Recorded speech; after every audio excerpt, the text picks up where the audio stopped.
दोस्तों, बिहार में सच में एक बड़ा इतिहास रचा गया है। आखिरकार बीजेपी ने पहली बार सरकार बना ली है और सम्राट चौधरी बिहार के नए मुख्यमंत्री बन गए। पहली बार बिहार में बीजेपी का अपना सीएम होना बहुत बड़ी बात है। अब सवाल यह है कि सम्राट चौधरी ही क्यों? दरअसल बीजेपी ने उन्हें चुनकर कुशवाहा समाज के साथ साथ पिछड़ों में अपनी पकड़ मजबूत की है। हालांकि सम्राट ने राजनीति का ककहरा आरजेडी से सीखा, लेकिन बीजेपी ने उनकी आक्रामकता को देखते हुए उन पर दाव लगाया है। 3rd नहीं 13 डिग्री का केस है। माल मैंने चुराया है, पीपल के नीचे दबाया। हवालात की हवा अच्छों को सुधार देती है। शुक्ला समर कूल कूलर, हवा अच्छी है, ठंडक सच्ची है। समर कूल, लाइफ बनाए वंडरफुल। सूत्रों की माने तो इस फैसले में संघ की भूमिका भी अहम रही है, जो बिहार में लंबे समय से एक मजबूत और कट्टर चेहरा चाहती थी। आइए इस बारे में विस्तार से समझते हैं।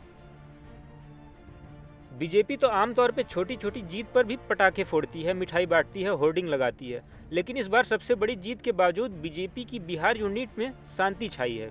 कोई धूम धड़ाका नहीं, कोई बड़ा जश्न नहीं। आखिर ऐसा क्यों? क्योंकि ये सरकार नीतीश कुमार की पसंद पर बनी है। आपको बता दें, सीएम का चेहरा चुने जाने के वक्त नीतीश कुमार अड़ गए थे कि सम्राट ही सीएम बनेंगे, वरना वो इस्तीफा नहीं देंगे। बीजेपी को मजबूरी में यह मानना पड़ा। यही वजह है कि अंदरूनी तौर पर कुछ बीजेपी वाले दुखी हैं कि उनकी पार्टी का अपना प्योर चेहरा सामने नहीं आया है, बल्कि नीतीश वाला आदमी आ गया है, जिस कारण बिहार बीजेपी में थोड़ी मायूसी छाई है। सम्राट चौधरी कोयरी कुशवाहा समाज से हैं। बिहार में ये दूसरा सबसे बड़ा पिछला वोट बैंक है। आवाज भारी, कदकाठी तगड़ी और आरजेडी की भाषा में आरजेडी की ही तरह जवाब देने में माहिर, जिस कारण बीजेपी भी उनको चुनने में कोई ज़्यादा आपत्तियां नहीं जताई। उनकी पॉलिटिकल जर्नी भी कमाल की है। शुरू में वो आरजेडी में थे, राबड़ी सरकार में मंत्री भी बने, फिर जेडीयू गए, फिर 2017 में बीजेपी ज्वाइन कर लिया। आपको बता दें, लोगों ने बिहार विधानसभा चुनाव के दौरान ही पहले ही अटकलें लगाई थी कि सम्राट चौधरी सीएम बन सकते हैं। 2025 के चुनाव में पहली बार अमित शाह ने उस समय हिंट दिया था कि सम्राट चौधरी को बड़ी जिम्मेदारियां आने वाले समय में मिलेंगी, जिससे लोगों को अनुमान लग गया था कि सम्राट भले ही बीजेपी में बाहर हैं, लेकिन बिहार की राजनीति में उनका असर बहुत ज़्यादा है। इसके बाद भी नीतीश कुमार ने अपनी समृद्धि यात्रा में साफ साफ बोल दिया कि मेरा उत्तराधिकारी सम्राट चौधरी ही बनेगा। मतलब नीतीश ने तो सिग्नल पहले ही दे दिया था कि आने वाले समय में कौन सीएम बनने वाला है। बिहार की इस नई राजनीति में सम्राट चौधरी को आगे करने के पीछे बीजेपी की एक सोची समझी रणनीति है। इसका मकसद आरजेडी यानी कि राजद में उनकी ही आक्रामक भाषा में मुंहतोड़ जवाब देना है, क्योंकि सम्राट चौधरी अपनी बेबाक बयानबाजी के लिए जाने जाते हैं। इसके साथ ही बीजेपी का लक्ष्य राज्य में पिछड़े और अन्य पिछड़े वोटों को एकजुट करना है, ताकि एक बड़ा सोशल बेस तैयार किया जा सके। सम्राट चौधरी के जरिए पार्टी लव कुश यानी कि कुर्मी कुशवाहा समाज को पूरी तरीके से अपने पक्ष में मजबूती से रखना चाहती है। सम्राट चौधरी को मुख्यमंत्री बनाकर केंद्रीय नेतृत्व बेहद उत्साहित है और मोदी शाह का यह मास्टर प्लान पूरी तरीके से कामयाब होता दिख रहा है। हालांकि बिहार बीजेपी में भीतर कुछ पुराने आरएसएस बैकग्राउंड वाले नेता थोड़े असहज हैं। उनका मानना है कि सम्राट चौधरी एक आउटसाइडर हैं, क्योंकि उनका राजनीतिक सफर राजद से शुरू हुआ है। इसके बावजूद भी जमीन पर काम करने वाले ज़्यादातर कार्यकर्ता इस फैसले से बेहद खुश हैं, क्योंकि उनका बरसों पुराना सपना यानी कि बीजेपी का बिहार में सरकार बनाने का मकसद पूरा हुआ है। बीजेपी ने बिना शोर शराबे से बिहार की सत्ता अपना ली है। आरजेडी और कांग्रेस को लगा था कि नीतीश कुमार के जाने के बाद थोड़ा वहाँ पे बिखराव होगा, लोगों में वाद विवाद बढ़ेगा, लेकिन ऐसा कुछ नहीं हुआ है। शुभकामना दी है मुख्यमंत्री सम्राट जी को, और खुशी की बात है कि लालू जी के पाठशाला से ही वो आए हैं। इससे पहले 3-4 पार्टी वो बदल चुके हैं, लेकिन इलेक्टेड सीएम को हटा करके एक सेलेक्टेड सीएम बना है। अब ये सरकार जो है गुजरात से चली, इसमें कोई मतलब नहीं। हम उम्मीद करते हैं कि 20 साल एनडीए राज करने के बाद भी हर एक सूचकांक में, अगर नीति आयोग की रिपोर्ट में देखिएगा, चाहे बिहार देश का सबसे गरीब राज्य हो, सबसे ज़्यादा बेरोजगारी, महंगाई, शिक्षा, स्वास्थ्य सबसे निचले पैदान पर। अब उम्मीद करें कम से कम 21 साल हो गया एनडीए को, भाजपा को, अब तो आगे बढ़े। नीचे ही क्यों हैं?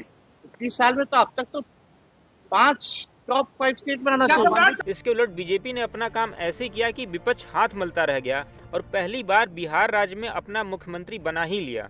दोस्तों, कुल मिलाकर ये बीजेपी की पहली सरकार है, लेकिन नीतीश मॉडल को जारी रखने वाली सरकार मानी जा रही है। सम्राट चौधरी का चेहरा अप्रत्याशित नहीं था।